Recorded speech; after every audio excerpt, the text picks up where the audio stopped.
Good morning everyone. चलिए अगले chapter की ओर बढ़ते हैं। कौन सा चैप्टर है? चैप्टर 4, क्लास 7 की जियोग्राफी। क्या नाम है चैप्टर का? वायु।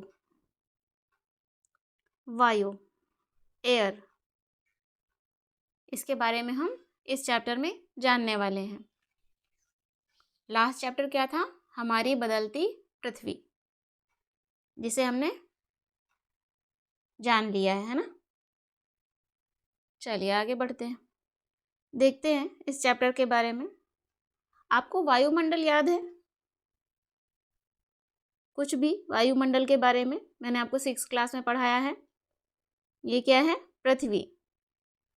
क्या है? पृथ्वी। पृथ्वी के चारों ओर क्या है? पृथ्वी के चारों ओर से वायु की घनी चादर है। किसकी? वायु की घनी चादर। ये क्या है? वायु है।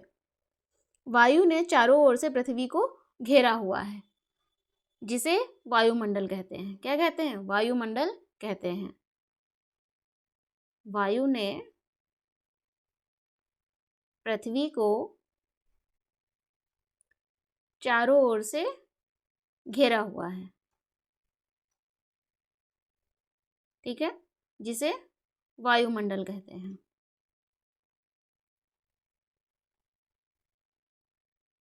याद आ गया? बिल्कुल। वायुमंडल में क्या था? वायुमंडल गैसों का मिश्रण है ना। वायुमंडल के अंतर्गत हमें वायुमंडल से क्या प्राप्त होता है? सांस लेने के लिए वायु प्राप्त होती है। साथ ही वायुमंडल क्या करता है? सूर्य से हानिकारक किरणों से सुरक्षा करता है। सूर्य से जो हानिकारक किरणें आती हैं पृथ्वी की सतह पर, उनसे सुरक्षा करता है। कौन? वायुमंडल। तो क्या क्या कार्य करता है ना वायुमंडल? हमें सांस लेने के लिए, सांस के लिए वायु प्रदान करता है। वायुमंडल वायु प्रदान करता है, ठीक है। हम सांस लेते हैं तो क्या इनहेल करते हैं? वायु अंदर खींचते हैं, ठीक है। और साथ ही ये जो वायुमंडल है पृथ्वी के चारों ओर जो है, वो सूर्य से आने वाली जो हानिकारक किरणें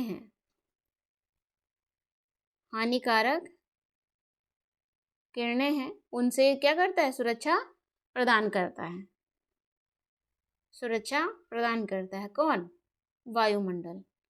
तो वायुमंडल हमारे लिए बहुत ही महत्वपूर्ण है।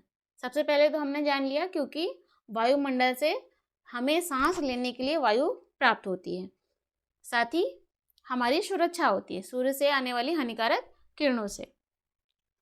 बात वायुमंडल की कर रहे हैं तो हम वायुमंडल के कंपोजिशन को जान लेते हैं। जैसे अभी मैंने आपको बताया, वायुमंडल क्या है? गैसों का मिश्रण है। क्या है? गैसों का मिश्रण है। तो इसका कंपोजिशन क्या है? कौन कौन सी गैसें हैं? वायुमंडल अनेक गैसों का मिश्रण है। कोई एक गैस नहीं है, कई गैसें शामिल हैं। जैसे कि जब कहा गया अनेक गैसों का मिश्रण है, तो जैसे कौन कौन सी गैस शामिल हैं? जैसे नाइट्रोजन। 6 क्लास में मैं आपको इसके बारे में थोड़ी सी जानकारी पहले ही दे चुकी हूँ। ऑक्सीजन और कार्बन डाइऑक्साइड,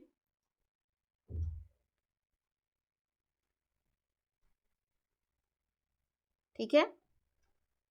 फिर आर्गन,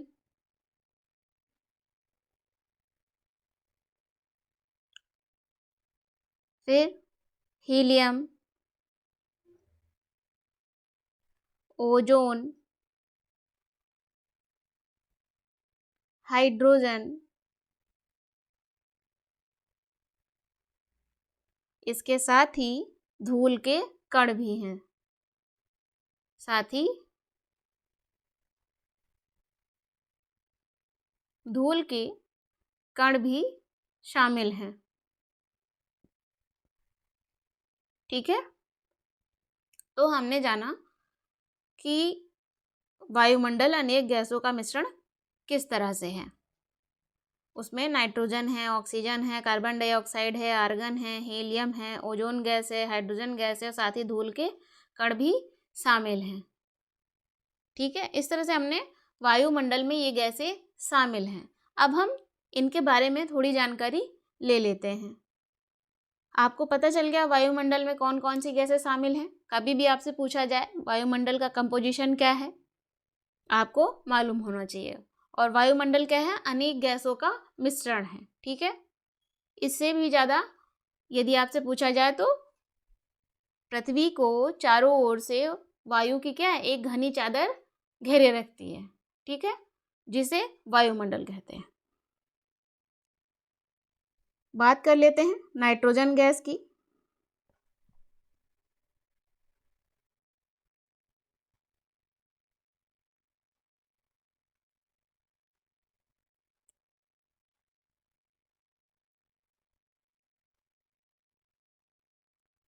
नाइट्रोजन गैस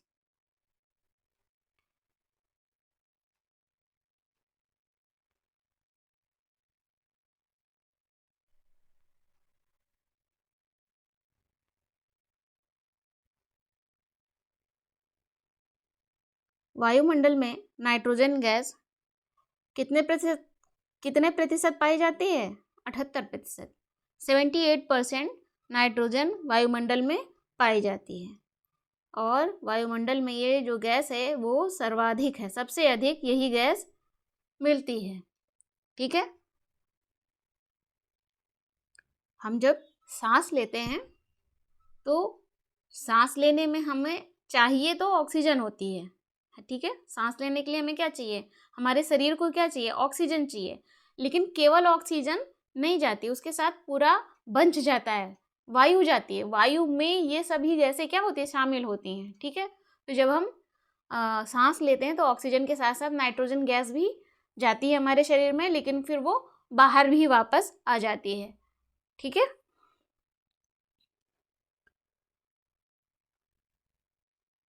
तो जो नाइट्रोजन है वो बाहर आ गई, हमने जाना सांस लेने में नाइट्रोजन का अंदर कोई काम नहीं है, बाहर आ गई। लेकिन जो पौधे होते हैं, पौधों को अपने जीवन के लिए नाइट्रोजन क्या है, आवश्यक है। नाइट्रोजन आवश्यक है, लेकिन पौधे सीधे तौर पर नाइट्रोजन गैस नहीं ग्रहण करते हैं। पौधे सीधे तौर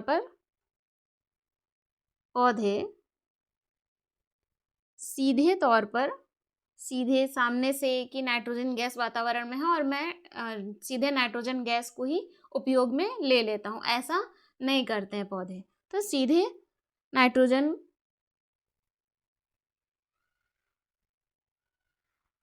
गैस नहीं लेते हैं।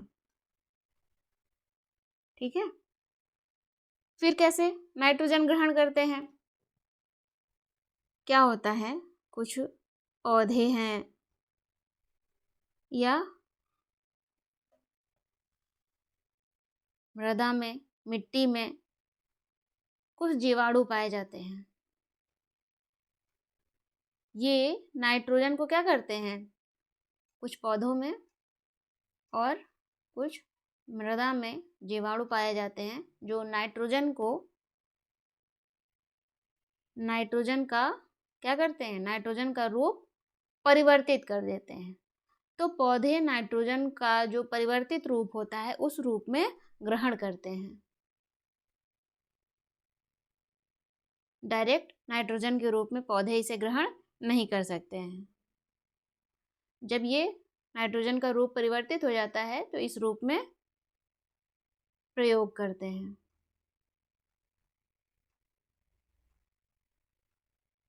ठीक है, चलिए, तो नाइट्रोजन हमने क्या जाना, इसमें इसका मूल भाव क्या है? नाइट्रोजन पौधों के लिए बहुत आवश्यक है।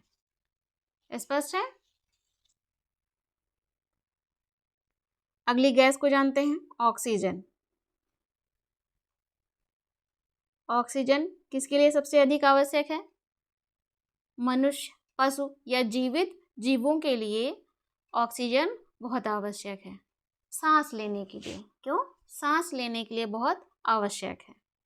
चलिए, ऑक्सीजन की मात्रा कितनी है वायुमंडल में? 21%। ऑक्सीजन 21% है। अभी आपने जाना नाइट्रोजन कितना था वायुमंडल में? नाइट्रोजन था 78%। ऑक्सीजन कितना है? ऑक्सीजन है 21%। दोनों मिलकर कितना हो गया? 99%। तो वायुमंडल का अधिकतम भाग इन दो गैसों से ही मिलकर बना हुआ है। ठीक है, याद रखेंगे इस बात को। ऑक्सीजन वायुमंडल में 21% मौजूद है, पर्याप्त मात्रा में है ये, वायु में इसकी प्रचुरता है। और हमने साथ ही क्या जाना? ऑक्सीजन मनुष्य, पशु, इनके लिए बहुत आवश्यक है। यह सभी जीवित जीवों के लिए क्यों आवश्यक है? सांस लेने के लिए। सांस लेने के लिए आवश्यक है। ऑक्सीजन कैसे उत्पन्न होती है? ऑक्सीजन को उत्पन्न करते हैं हरे पौधे। कौन उत्पन्न करता है? हरे पौधे। कैसे? हरे पौधे क्या करते हैं? हरे पौधे अपना भोजन बनाते हैं। हरे पौधे कुछ नहीं करते हैं, क्या करते हैं? अपना भोजन बनाते हैं। जब हरे पौधे अपना भोजन बनाते हैं, भोजन बनाने की जो प्रक्रिया है उसके परिणाम स्वरूप ऑक्सीजन उत्पन्न होती है। परिणाम स्वरूप क्या होती है? ऑक्सीजन उत्पन्न होती है।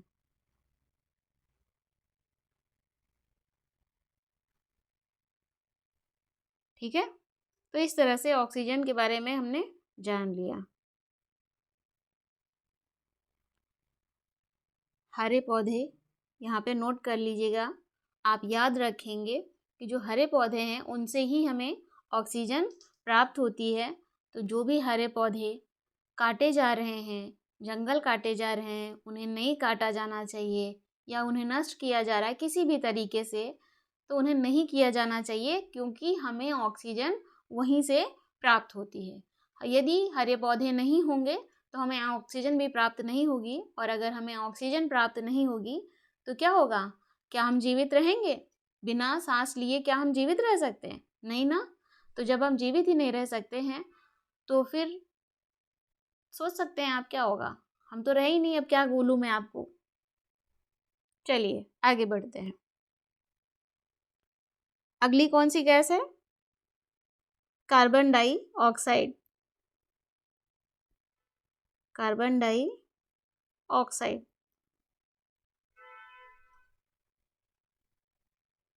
इसका प्रतीक क्या है? केमिस्ट्री में थोड़ा भी आपने पढ़ा होगा तो आपको मालूम होगा। कार्बन डाइऑक्साइड, कार्बन डाइऑक्साइड का प्रतिशत वायुमंडल में बहुत ही कम है,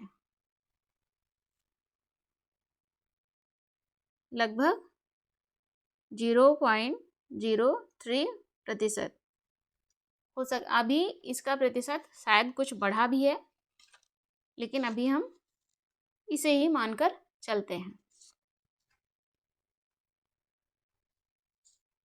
कार्बन डाइऑक्साइड हम जब सांस छोड़ते हैं, मनुष्य पशु जब सांस छोड़ते हैं तो साथ में क्या निकालते हैं? कार्बन डाइऑक्साइड बाहर निकालते हैं। क्या करते हैं? सांस जब हम छोड़ते हैं तो कौन सी गैस बाहर निकालते हैं? CO2, carbon dioxide. साथ में वो नाइट्रोजन भी जो उपयोग में नहीं आई है। ठीक है, तो मनुष्य और पशु जब सांस छोड़ते हैं तो कार्बन डाइऑक्साइड रिलीज करते हैं। एक तो ये हो गया। तो कार्बन डाइऑक्साइड का उपयोग क्या है? कौन उपयोग करता है इसे? जवाब है हरे पौधे। कार्बन डाइऑक्साइड का उपयोग कौन करता है? हरे पौधे। कैसे? हरे पौधे उपयोग करते हैं भोजन बनाने के लिए।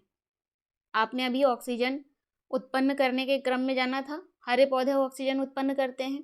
कैसे करते थे? भोजन बनाने के लिए भोजन बनाते थे और भोजन बनाने के उपरांत परिणाम स्वरूप क्या प्राप्त हो रहा था? ऑक्सीजन गैस प्राप्त हो रही थी। लेकिन यहाँ पर क्या जानेंगे? हरे पौधे जब भोजन बनाते हैं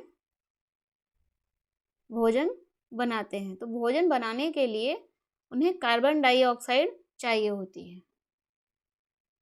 कार्बन डाइऑक्साइड आवश्यक है,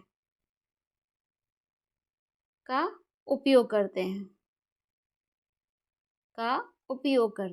ठीक है,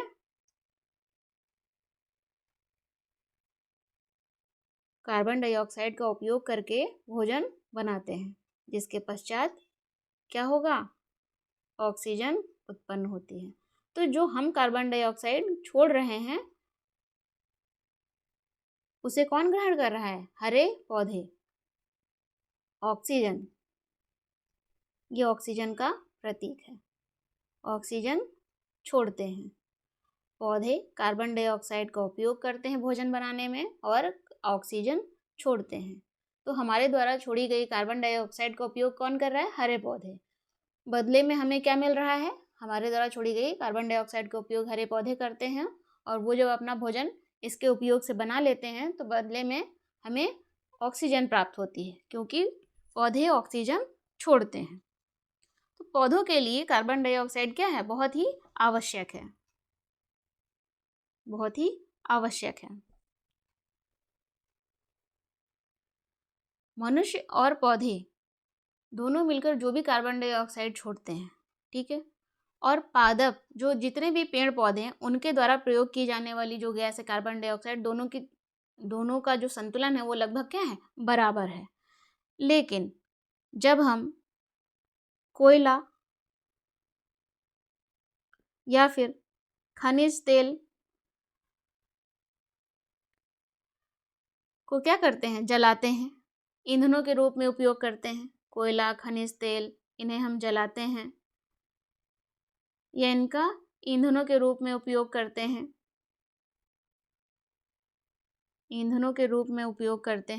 तो क्या होता है कि बहुत बड़े स्तर पर कार्बन डाइऑक्साइड निकलती है, जिससे संतुलन बिगड़ जाता है। कार्बन डाइऑक्साइड बड़े स्तर पर निकलती है इनके दहन से, इनके जलने से बड़े स्तर पर निकलती है, जिससे क्या होगा? जो संतुलन है वो बिगड़ जाता है।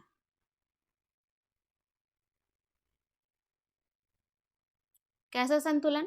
कार्बन डाइऑक्साइड का स्तर क्या होता है? बढ़ जाता है। कार्बन डाइऑक्साइड का स्तर बढ़ जाता है। ठीक है, ये सिंबल किस बात का है? कि कार्बन डाइऑक्साइड बढ़ जाता है। तो जब कार्बन डाइऑक्साइड बढ़ जाता है तो क्या होगा?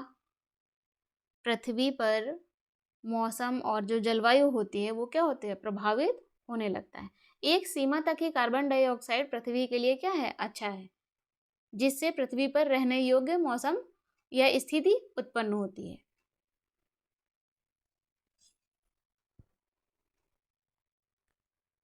कार्बन डाइऑक्साइड जब बढ़ेगा तो क्या होगा?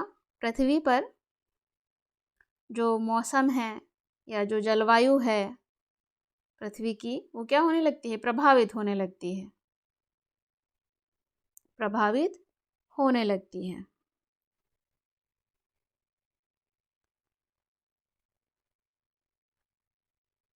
कैसे? जब कार्बन डाइऑक्साइड बढ़ती है तो क्या होता है कि पृथ्वी पर कार्बन डाइऑक्साइड रह जाती है, रुक जाती है, बाहर नहीं जा पाती है। और जब कार्बन डाइऑक्साइड पृथ्वी पर ही रह जाएगी, पृथ्वी की सतह पर ही रह जाएगी, तो क्या होगा? ऊष्मा अधिक होगी।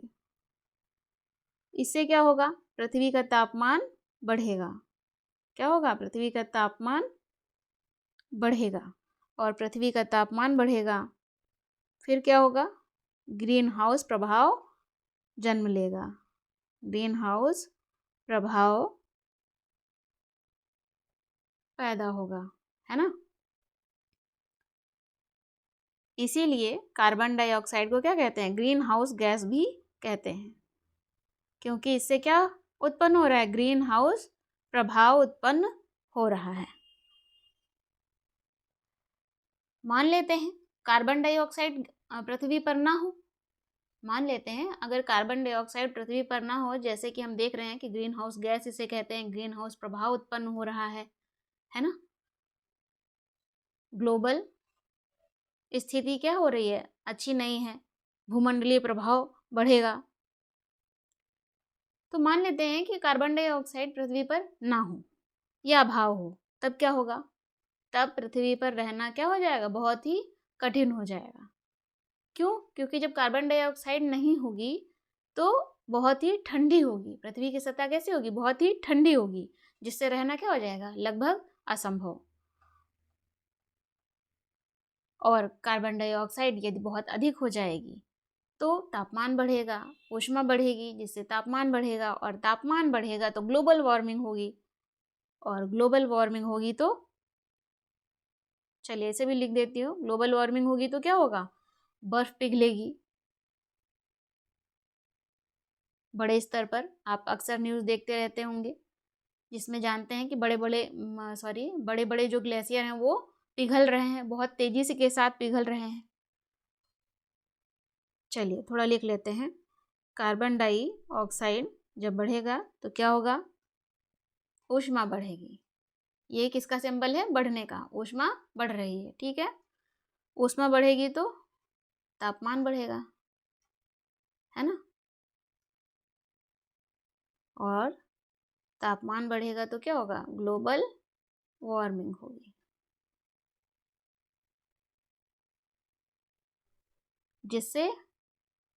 जिसके परिणाम क्या होते हैं? बर्फ बहुत तेजी से पिघलती है। हिमालयी क्षेत्रों की जो बर्फ है वो बहुत तेजी से पिघलने लगती है। जब बर्फ बहुत तेजी से पिघलेगी तब क्या होगा? समुद्र का जल स्तर बढ़ जाएगा। समुद्र के जल का जो स्तर है वो बढ़ जाएगा, बढ़ जाएगा। साथ ही जो तटीय क्षेत्र हैं, तटीय क्षेत्रों में क्या होगी? बाढ़ आ जाएगी। तटीय क्षेत्र कौन से होते हैं? आप इसके बारे में जान चुके हैं पहले ही। तटीय क्षेत्रों में क्या हो जाएगी? बाढ़ आ जाएगी। और जलवायु में बड़े स्तर पर परिवर्तन देखने को मिलेगा। जलवायु में बड़े स्तर पर परिवर्तन देखने को मिलेगा। साथ ही जो प्राकृतिक आपदाएं हैं, बाढ़ है, सूखा है, चक्रवात है, ये सब जो प्राकृतिक आपदाएं हैं ये जल्दी जल्दी आने लगती हैं। इनकी जो आवृत्ति होती है आने की वो क्या हो जाती है? बढ़ जाती है, जिसे आप कह सकते हो कि प्राकृतिक आपदाओं में वृद्धि होगी। प्राकृतिक आपदाओं में जो नेचुरल डिजास्टर हैं उनमें वृद्धि होती है, वृद्धि होती है। और बड़े स्तर पर देखें तो क्या होंगे? जो पौधे हैं, पशु हैं, पेड़ पौधे हैं, वो क्या होंगे? लुप्त हो जाएंगे। क्या हो जाएंगे? लुप्त हो जाएंगे। ठीक है, आगे बढ़े। चलिए, तो इस तरह से हमने कुछ वायुमंडल की जो महत्वपूर्ण गैसें हैं उनके बारे में जान लिया, और ये वायुमंडल की बहुत ही महत्वपूर्ण गैसें हैं। अब हम जानते हैं वायुमंडल की संरचना के बारे में। वायुमंडल की संरचना, स्ट्रक्चर ऑफ द एटमॉस्फेयर। वायुमंडल कितनी परतों में बटा हुआ है? आपने क्लास 6 में जाना था, कितनी परतों में बटा था? 5 परतों में। कौन कौन सी? क्षोभ मंडल, समताप मंडल, मध्यमंडल और वायुमंडल। इसके अतिरिक्त बहिर्मंडल, है ना। इन 5 परतों में बटा था। हमने 6 क्लास में ये नाम जान लिए थे। अब हम इनके बारे में जानते हैं कि यहाँ पर क्या क्या घटनाएं घटती हैं। थोड़ा और विस्तृत या बड़े पैमाने पर हम इस क्लास में जानेंगे। चलिए एक एक करके हम जानते हैं। सबसे पहले कौन सा? ये क्या है? पृथ्वी की सतह। सबसे पहले तो इसे क्लियर करिए, क्या है? पृथ्वी की सतह है। पृथ्वी की सतह से ऊपर की ओर, ठीक है, इस तरह से ये परतें हैं बाहर की ओर। वायुमंडल तो पृथ्वी के चारों ओर है ना। हाँ, ध्यान रखिएगा, कंफ्यूजन मत करिएगा। तो पृथ्वी की जो सतह है उसके ऊपर पहली कौन सी परत है? पहली परत का नाम है क्षोभ मंडल।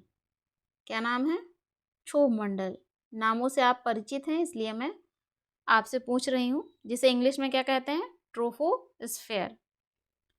इस परत की ऊंचाई कितनी है? पृथ्वी की सतह से इस परत की ऊंचाई देखेंगे तो कितनी है? लगभग औसत ऊंचाई 13 किलोमीटर। कितनी है?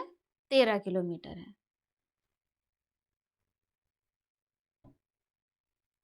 इस परत में जो क्षोभ मंडल है, वायुमंडल की सबसे निचली परत है। क्षोभ मंडल क्या है? वायुमंडल की सबसे निचली परत है।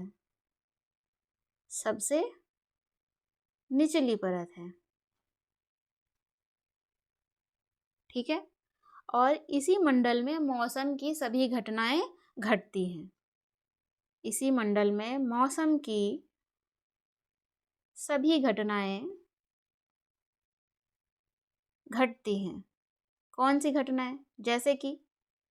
जैसे वर्षा, कोहरा, ओला, बारिश, ये सब हम देखते हैं ना। बारिश होती है, ओला पड़ता है, कोहरा होता है, ऐसी जितनी भी स्थितियां हैं, बादल फटते हैं, ये सारी स्थितियां, जितनी भी घटनाएं हैं, स्थितियां नहीं, जो घटनाएं हैं, ये सब कौन से परत में घटती हैं? वायुमंडल की सबसे निचली परत में घटती हैं, जिसे क्षोभ मंडल कहते हैं। जिसे क्षोभ मंडल कहते हैं।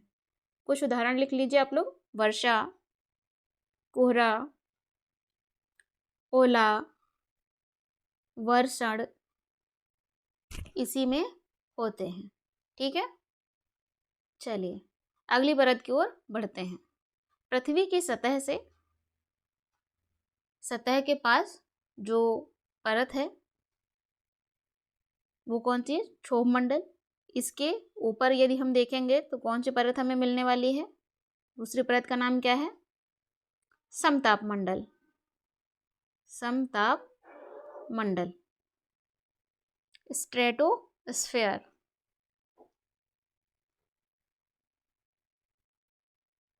ठीक है। इंग्लिश में नाम है स्ट्रेटोस्फेयर। इसकी ऊंचाई क्या है? 50 किलोमीटर यहाँ से, ठीक है। 50 किलोमीटर इसकी औसत ऊंचाई है। समताप मंडल क्या है? जो मौसमी घटनाएं घटती है उनसे मुक्त है। इसके बारे में ये जो लाइन है, ये जो बात है, वो आपको क्या करनी है? गांठ बांध लेनी है। क्षोभ मंडल में सारी मौसमी घटनाएं घटती हैं, लेकिन समताप मंडल जो है, जो समताप मंडल है, वहां पर मौसमी घटनाएं नहीं घटती है, मुक्त है उससे, ठीक है। तो सबसे पहले यही लिख लेते हैं हम, मौसमी घटनाओं से मुक्त है ये मंडल। मौसमी घटनाओं से मुक्त है। और मौसमी घटनाएं कौन सी हैं? ये आपने पहले ही जान लिया है। हवाई जहाज उड़ाने के लिए ये जो मंडल है, समताप मंडल, ये हवाई जहाज उड़ाने के लिए क्या है, एक आदर्श जोन है। लिख लीजिए, हवाई जहाज उड़ाने के लिए क्या है, आदर्श जोन है। साथ ही इस मंडल में, समताप मंडल में एक परत है, कौन सी, ओजोन गैस की परत होती है। इसी मंडल में ओजोन गैस की परत होती है, जो क्या करती है, हानिकारक गैसों से रक्षा करती है। हानिकारक गैसों से रक्षा करती है। कौन सी हानिकारक गैसें, जो सूर्य से आ रही हैं, है ना, सूर्य से आने वाली जो हानिकारक किरणें हैं उनसे रक्षा करती है। स्पष्ट है। चलिए अगले मंडल की ओर बढ़ते हैं, अगली परत की ओर बढ़ते हैं और देखते हैं अगली परत के बारे में जानते हैं। अगली परत कौन सी है, मध्य मंडल। कौन सी, मध्य मंडल। मध्य मंडल, मीजोस्फेयर, है ना। क्या है उसकी ऊंचाई, औसत ऊंचाई है। जब भी मैं ऊंचाई कहूँ तो औसत ऊंचाई की बात कर रही हूँ। ऊंचाई है 80 किलोमीटर। 80 किलोमीटर। इस मंडल में, मध्य मंडल में, आपने देखा होगा क्या, उल्का पिंड जो जलता रहता है ना, शूटिंग स्टार जिसे कहते हैं हम। याद आया, बिल्कुल, जिसके बारे में मैं आपको 6th क्लास में बता चुकी हूँ। तो इस परत में आने पर अंतरिक्ष से कोई उल्कापिंड जब इस परत में पहुंचता है तो क्या होता है, जल उठता है। अंतरिक्ष से आने वाला उल्कापिंड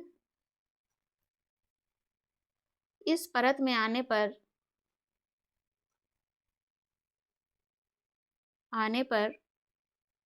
क्या होता है, जल जाता है। ठीक है, चलिए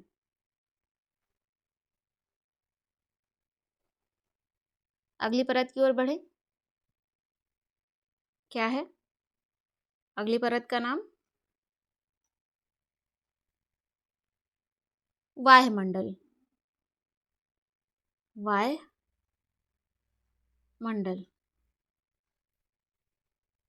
थर्मोस्फेयर। थर्मोस्फेयर। इस मंडल का, या पृथ्वी की ये जो परत है, पृथ्वी के वायुमंडल की ये जो परत है, इसका तापमान बहुत अधिक होता है। इसका तापमान बहुत अधिक होता है। इस परत का तापमान बहुत अधिक होता है और अत्यधिक तीव्रता के साथ बढ़ता है। अत्यधिक तीव्रता के साथ बढ़ता है। ठीक है, इसकी ऊंचाई क्या है, इस परत की 80 से 400 किलोमीटर। आयन मंडल आपने सुना है, आयन मंडल के बारे में। आयन मंडल इस परत का एक भाग है। आयन मंडल इसका एक भाग है। रेडियो संचार होता है, हम रेडियो सुनते हैं ना, हाँ, तो जो रेडियो संचार होता है उसके लिए ये परत क्या है, बहुत ही उपयोगी है। तो रेडियो संचार के लिए इस परत का उपयोग करते हैं। रेडियो संचार के लिए इस परत का, इस लेयर का उपयोग करते हैं। सिग्नल भेजते हैं ना, इस परत से ही सिग्नल वापस भेजे जाते हैं पृथ्वी पर, जिससे हमें रेडियो कम्युनिकेशन होता है।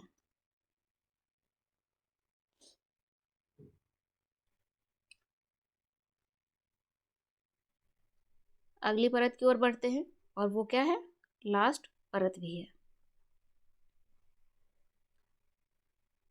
रेडियो भी सुन पाते हैं, है ना। रेडियो सुनने के लिए तो भी चाहिए हमें। लास्ट है बहिर्मंडल, एक्सोस्फीयर। क्या नाम है उसका इंग्लिश में, एक्सोस्फीयर। ये जो पृथ्वी वायुमंडल की क्या है, सबसे अंतिम, हाँ, यदि परतों की बात करें तो सबसे अंतिम परत है ना। ये परत बहुत ही पतली है, वायु की पतली परत है इस मंडल में। और इस मंडल में, इस परत में बहुत ही हल्की गैसें होती हैं, हल्की गैसें होती हैं, जैसे हीलियम, हाइड्रोजन। ये गैस कहाँ होती हैं, वायुमंडल में, बहिर्मंडल में। बाहर के मंडल में 5 परतें जो हैं उसमें जो सबसे बाहरी परत होती है उसमें ये गैस पाई जाती है, ठीक है। और हीलियम, हाइड्रोजन, ये जो हल्की गैस है यहीं से अंतरिक्ष में क्या होती हैं, तैरती रहती हैं। इसके बाहर क्या है, अंतरिक्ष, अंतरिक्ष, ठीक है। तो वहां पर तैरती रहती हैं हाइड्रोजन और हीलियम जैसी गैसें। स्पष्ट है। चलिए, तो आपने वायुमंडल की संरचना जानने के क्रम में 5 परतों को जाना और उनकी कुछ महत्वपूर्ण विशेषताएं भी जानी है। क्षोभ मंडल, क्षोभ मंडल में सबसे निचली परत है और मौसमी घटनाएं क्षोभ मंडल में घटती हैं। समताप मंडल, समताप, यहाँ का ताप क्या होता है, समान रहता है ना, इसीलिए उसको समताप कहते हैं। ये मौसमी घटनाओं से मुक्त है और हवाई जहाज उड़ाने के लिए एक आदर्श क्षेत्र है, आदर्श जोन है। इसी जोन में ओजोन गैस की परत पाई जाती है जो हानिकारक गैसों से रक्षा करती है। इसके बाद मध्य मंडल है, अंतरिक्ष से आने वाला कोई जो पिंड होता है, उल्का पिंड, वो यहाँ पर आकर इस परत में आकर जल उठता है। ये घटना हम कहाँ देखते हैं, मध्य मंडल में देखते हैं। फिर वायुमंडल और अंत में बहिर्मंडल, एक्सोस्फीयर। इस तरह से हमने वायुमंडल के संरचना के अंतर्गत 5 परतों के बारे में विस्तृत रूप से जान लिया है। स्पष्ट है। चलिए, इसी के साथ क्लास को यहीं पर समाप्त करते हैं, मिलते हैं अगली क्लास में। Thank you.